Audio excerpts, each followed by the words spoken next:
Good afternoon. Well, I should put in context. I'm so pleased. I've been sitting in the audience, and I've been hearing about how creativity is the seed, really, to all this design that's here, all this production at such a huge and international scale. And in fact, I suppose I'm one of those seeds. I'm a ceramic artist, a potter. I work with architects. I work in my small studio. And I'm an individual, self-employed person who runs a small limited company. And I make things by hand. And I'm going to tell you the story of my addiction. I don't think addiction is quite the right word, I've realized, because it's a negative word, isn't it? So it's a passion for ceramics that I've had since I was 13. So I'm going to move forward into my talk, if it works. Here we go. I'm just going to see if I can get this to work. Here we go. In fact, that's gone too far. I'm going to move back and back and back. So you've had a preview. A technical hitch there. So here's the clay on the left. I just love the transformation of picking clay out of a bucket, conditioning it, using the 5 Ps, which is prior preparation prevents poor performance in my studio, and applying it to this stuff, so on the right is one of my pieces, which is really shows the beauty of the clay. More clay is made every single day on this planet by Mother Earth than we can ever use. It's not actually where we want it or the type we want it in the place, but it really is produced by Earth. It's one of those great gifts. It's made by weathering, it's made by movement of nature, and it really is brother and sister to sand and rock. So it really is the footing of everything. In my eyes, I know a lot of potters. I've been traveling all over the world and speaking indeed for 5 decades, although I'm 65, so I started quite young. But essentially, it unites us, and it's a great gift that we use. I'm inspired by nature. My husband, who's in the audience here as well, we've been traveling in India since 1986, when we met 2 Indian students who had grants for the British Council at the Royal College of Art. We showed them England, and at the end of the course, they said, "You must come and see India." And so since 1986, we've been traveling with backpacks, and more recently, suitcases with wheels, on buses and on trains and on night trains. But essentially, India, I feel, has given me a great gift. This ceremony earlier on with the candles, this would not happen in England. The spirituality and the depth with which you have your feet, if you like, in the ground of clay. I know so many potters, and they're so lovely. They're really using the essence of the earth. And to me, that's the greatest privilege. But as well as looking at nature, I have also traveled in India and studied and studied and studied. Not really by learning and reading, but by sitting and meditating in front of some of your great and wonderful historical monuments. And knowing the Indian people. People say, "Why do you keep going to India?" 30 times maybe we've been. And it's the people, really, as well as the place. And so there's one of my pieces, and I feel that's very inspired by Indian art. Here it is in a big greenhouse. This is a giant pumpkin, maybe weighing 30, 35 kilos, in a stately home in England. And it's all about the hand. It's really, these are very simple tools. I have studios in London, in the south of France, and in Kent now. I have the biggest studio I've ever had now. At the age of 60, we moved into a property away from the center of London to somewhere with space. But essentially, this is it. The washed tools at the end of the day, ready for the next day, and the hand. And these are some of the things that I made. These are pictured raw and drying before they're bisque-fired in the kiln. And you can see here very strongly that nature and seeds and fruits and vegetables, and in fact, later on, the more abstract sense of nature, if you like, I call it the life force, is very apparent in my work. And so you can see at the top right, there is something with balls on. They're spheres, actually. They're hollow spheres. And they're very much from, I used to make work about the sea, and then I stepped out of the sea onto the land and started being inspired by natural fruits and vegetables and seeds. And then I met some very important, clever doctors. Sadly, they're deceased now, but they really discovered the autoimmune system in the blood, and they talked to me about blood and blood sugars and the wonders of nature really at a microscopic level. And so I started trying to represent nature in an abstract sense. And so the piece at the top really shows that. It's like a DNA, it's like the atom, it's like an energy rising. And I'm very interested in the cosmic sense of a piece and the way it can radiate that energy. We were on a bus once in Tamil Nadu, and an old man talked to me about cosmic moments, and it really made a big impression, I think. And I very much have them when I connect with the clay in my studio. This is where it happens at the moment in Kent, in a beautiful 1750s property that I'm very lucky, I think I was very sensible actually, that my husband is a builder and he restores old buildings. And so really we have gone hand in hand together for 40 years. He's built the studios that I've worked in, and he's really been the foundation to the extent that when we had a child, he said he would stop work and he would look after the child so I could continue to work.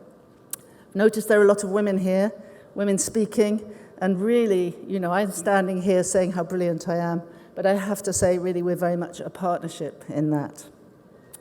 So that's the studio. That's me probably working at night. I do a double day, actually. I have a lot of energy. I'm very lucky. I do 10 till 6 with my team of assistants and with all the things that are involved with running a company during the day. And then at night time, I go out to the studio just across the courtyard from about 10 till 2 or 3 o'clock, where I have my own time as an artist. And here I am working in the day with one of my assistants. And you can see very much, it's a very small enterprise. However, I feel like you've been talking about creativity. And in fact, creativity is a seed. And designers and industry really are the gardeners of our seeds. And this is really where it happens. It's where I'm most happy, actually. I drag myself away to India for 5 or 6 weeks every year, or to other countries, and I go to America to exhibit every year. But essentially, this is the best place to me in the world. And this is my studio, the big kiln. You can see it's a very large kiln, which has enabled me to work on public art projects. And lots of buckets of glaze, which I'm going to talk about.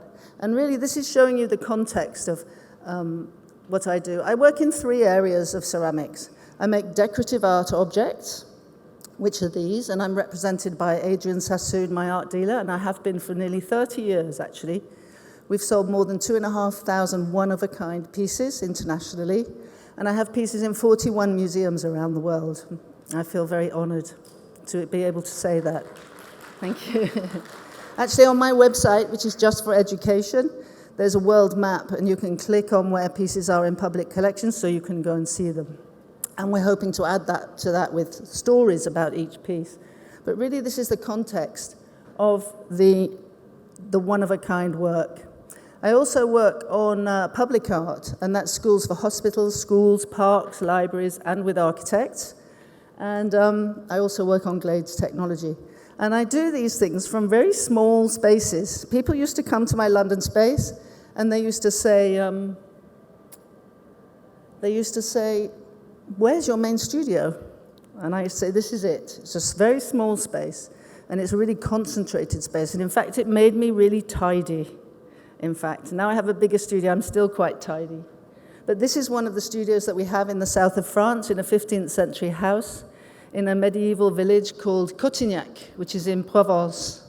And my husband said to me when our daughter was 4, she needs fresh air, we need to go and do something. She must learn another language. The English are so bad at languages. So we decamped to this house on the right-hand side. And under the house, the whole village is built into a cliff of petrified, very soft calcaire. I had a studio in the bottom. So there it is at the bottom with my dog. My husband, of course, reclaimed the cave underneath the house into a studio. And I was able to work very basically with the power in the village was very poor. So I would make things to biscuit fire, and then I would ship them to my London studio, glaze them, and then my art dealer would ship them around the world. So the ceramics that you can see there with me with the dog really had quite a long journey. And this is more context, really. My art dealer places pieces in homes that I could never have imagined. My husband and I were saying today, could we have dreamt 40 years ago that we would have the life that we do lead? I'm in New York. I exhibit in New York on Park Avenue every year, and my pieces grace many very glamorous homes. And that's my art dealer's bedroom, actually. He doesn't know I'm showing that picture. But here they are. This is nature. This is the life force. Pine cones, pumpkins, blackberries, seeds, the very essence of nature. And here they are again in context. This is the hallway of our house, actually. We bought a very beautiful 1750s house that was owned by a pie and sausage maker for 3 generations. And the floor here are butcher's tiles, very traditional English butcher's tiles. And this is my team. I don't work alone. I always have apprentices who work with me at different levels and different ages.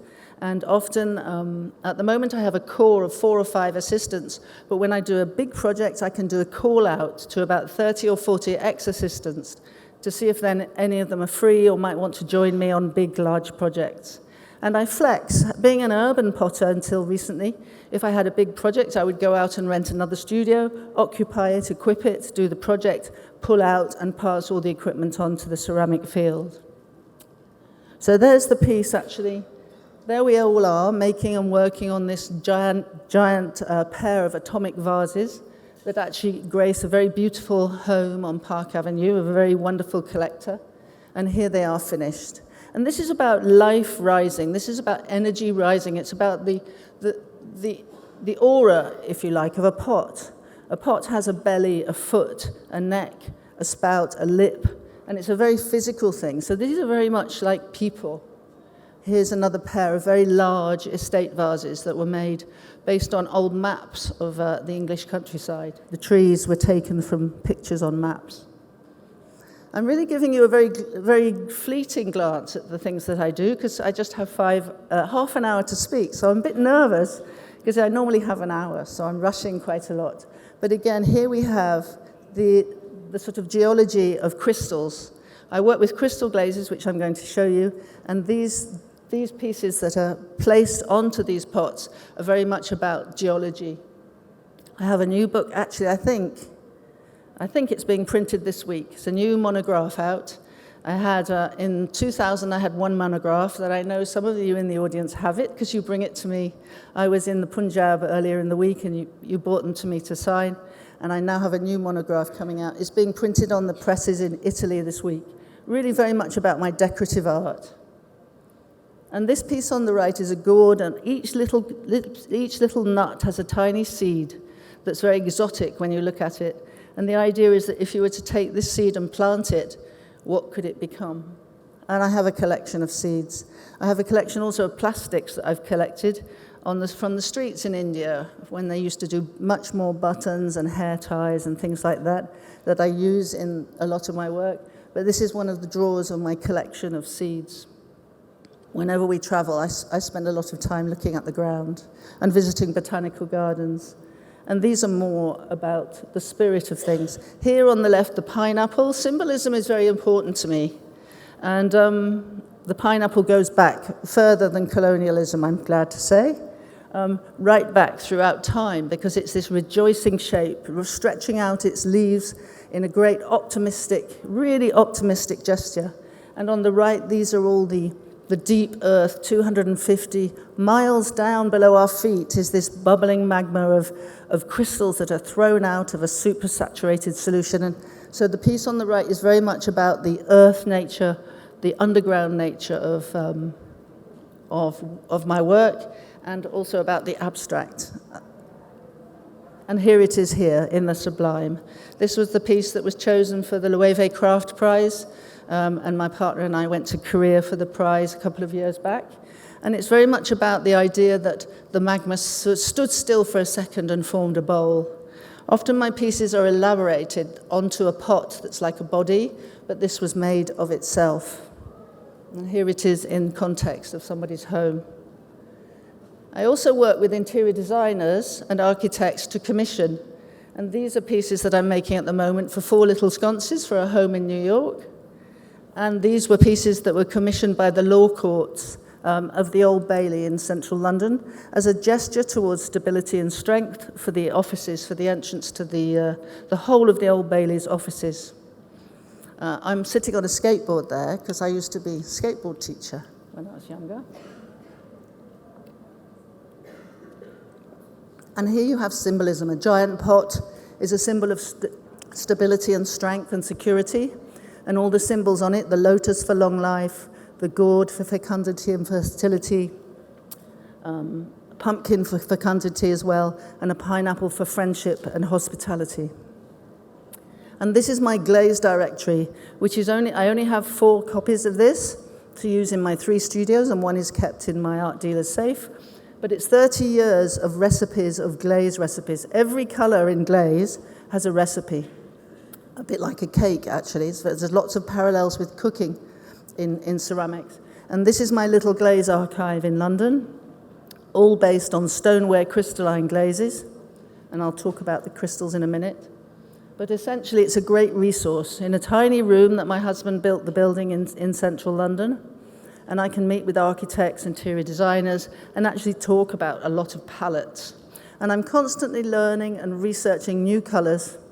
I've got hold of something called Presidium recently, and I believe it gives us a very strong, very acid green. And my assistants, while I'm away, are creating the test tiles that when we get back, we'll be mixing the recipes to get new colors and new surfaces and new textures. So it's constant, really, the research. And this is how I use the glazes. I paint them on to the pots with paintbrushes. I started off with nothing out of the Royal College of Art as a student. I had a small space in a railway arch. I had to cover all my pots because the water dripped from the ceiling. It was a bit like a cave. I've always been in quite cave-like spaces. But I apply all the glazes by hand and with a brush. And that's applied to the larger projects, which I'm going to show you.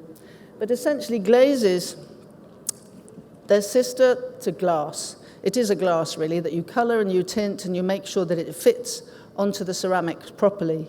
Crystalline glazes is an extra story, if you like, because normally you heat a pot in the kiln up to the melting point of the glaze, turn off the kiln, and let it cool naturally.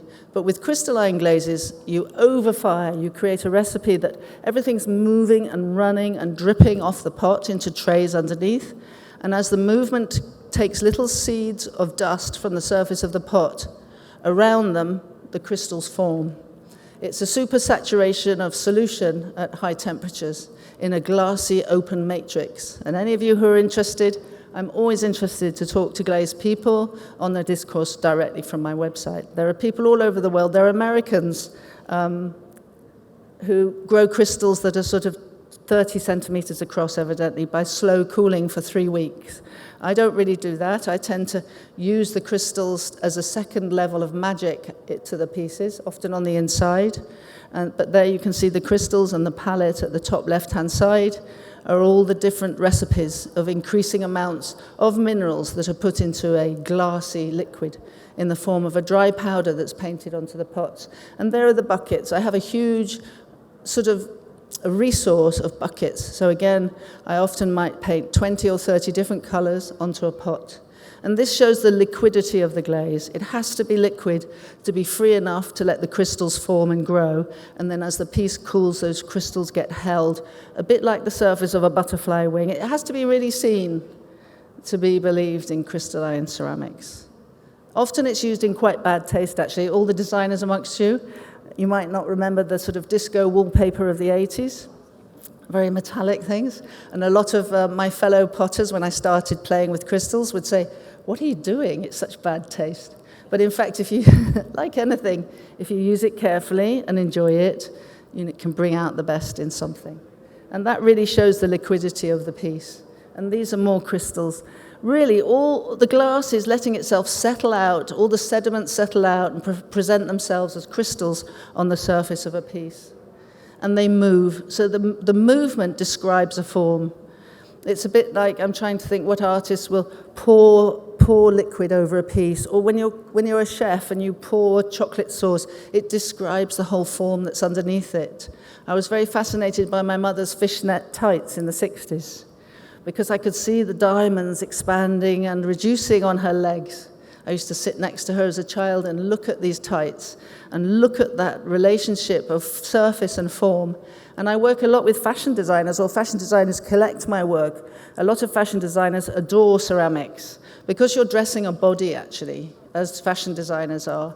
And in this case, it's those drips, those purple drips from the leaf of the artichoke that are really describing the form. If it had been an inert glaze, staying where I put it, I think it would have been colder.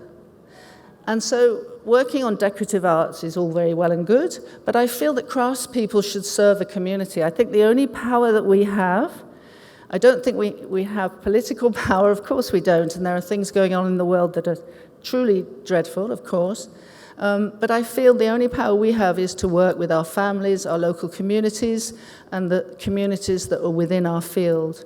And so I always felt potters always served a purpose. We made teapots, we made cups and saucers, and a lot of the industry has really taken that service from us. And so I felt really strongly that as well as making decorative art, I wanted to serve a community. So I make a lot of works, not really for profit, but to manage to advance myself and move forward, more recently for profit, for schools, hospitals, parks, and libraries. And this is a piece that's opposite a school in Brighton. American Express created a new headquarters, and to incorporate their building in the community, they had a % for art. And this was a piece that took 2 years and a team of 11 people in a separate studio to produce 65,000 pieces that are on the walls. And I feel public art is not about the artist, it's about the place and the community where it's placed. So this is all about the pebbles on Brighton Beach. This is actually in Brighton. And each, there's an image here. Each child in the community, every person who wanted to in the community of 3 square miles, we set out a radius. We went to every club. We went to the Blind Society, the Deaf Society. We went to nursery groups. Everybody played a part in making some of the 65,000 pieces that are here. We spent £20,000 on grout, and we developed with one of the great grout producers in England a glittering grout so that it matched the crystalline glazes that are there. And this is 15 years old, I think. And in fact, I go there now and people are walking by saying that their children or they themselves made parts of this piece because it's about and for a community. And I've done many pieces in that respect. This is a storytelling wall in Brighton Children's Library. And the idea is that the child can pick 3, or the carer can pick 3 things from the wall, and from it you improvise storytelling. And I worked with the librarians there, who gave me 30 subjects they wanted me to cover, including transport and the abstract and food and multicultural identity, things like that, tools. And I produced this storytelling wall. Public art. I'm very interested in stimulating the ceramic artists amongst you to think about your place in society, not just about your own work. Public art is 5% inspiration and 95% perspiration. Because if one of those pieces was to fall from the wall, weighing about 8 to 10 kilos, they're big pieces, they could injure a child. So the mechanisms and the engineering, which has to be invisible, is really crucial. And that's where Graham and I work together, and he might be a problem solver. And he actually physically helped hang these on the wall. They have a safety chain behind, they're glued on, and they're registered onto big pegs. So there are 3 methods of attachment there. And more pieces. I must have made 20 public art pieces, mostly in England. I made one for the entrance reception at Johns Hopkins Hospital in Baltimore about 8 years back. This is English freshwater fish. This is a park on the outskirts of London in areas of great deprivation. And the school children go to this park for nature and to learn about nature and history. And these are English freshwater fish rising. There were 4 of them actually rising up out of a filter bed. And I suppose the crowning glory of my public art so far, and that's where I said we sort of solo makers, if you like, or small studios, are a seed with which a gardener, like an architect, can plant us to grow. And this is with architects EPR, the same architects as the big story wall, the pebbles from Brighton Beach. They asked me if I wanted to make a building the facade for a building in London. I said, yeah, sure, that would be very nice. And I said, where is it? And they said, it's in Savile Row in Mayfair. And for 4 years, I worked with them, 2 years researching the glazes and making sure that they tested under all laws, because we were breaking all the rules with crystalline glazes, making a crystal building. The manufacturer said we couldn't do it. It would compromise the strength of the tile. So we spent years having it tested and sorted. Lots of sort of advantages to the whole process in that the project was slowed because of right to light of the neighbours and things like that. We were up against it, of course, in Mayfair in central London. But we actually produced 11,000 square metres of hand-glazed crystalline tiles for these buildings in Mayfair on the corner of Savile Row and Conduit Street. So any of you who go to London, it's a bit like a Savile Row suit, actually. Looks quite nice from a distance, and then the closer you get, the more beautiful it is. Crafted. This has won awards, lots of awards, for a fusion of craft and architecture. And I was really very much part of a team. I wanted to do a bright yellow building, but the architects wouldn't let me, and they said it had to be black and white. So we sort of did black with blue crystals and white with some slightly yellowy crystals. And it really has been the most wonderful thing. It's mechanically hung tiles, 11 tons it weighs, and it had to go up twice because they didn't put them on in a straight line enough for the architect and I, and they had to be taken off and rehung. And it was the most extraordinary experience. And architecture, I suppose, the public art that I do is hospitals, schools, parks, and libraries, and it always had been. And architecture is very much art for the streets. And so at the beginning, I felt quite guilty because it was a very commercial project. But essentially, I'm so thrilled that it stands the test of time. Also, the architect said it had to last 20 years, and I pointed out that ceramics last up to 28,000 years. So there you go. So, and I also my art dealer is very into ceramics, antique ceramics. And he loves Sèvres porcelain. So this is Waddesdon Manor, just outside London. And he asked me to go and study this house and the collections within it to make a series of work. But I'm quite concerned that time is of the essence here today. And I could talk very much about these pieces. But any of you want to enter into more discourse afterwards, then I'm very happy to do so. And also on my website and my Instagram, I'm very open to communicate with people about things.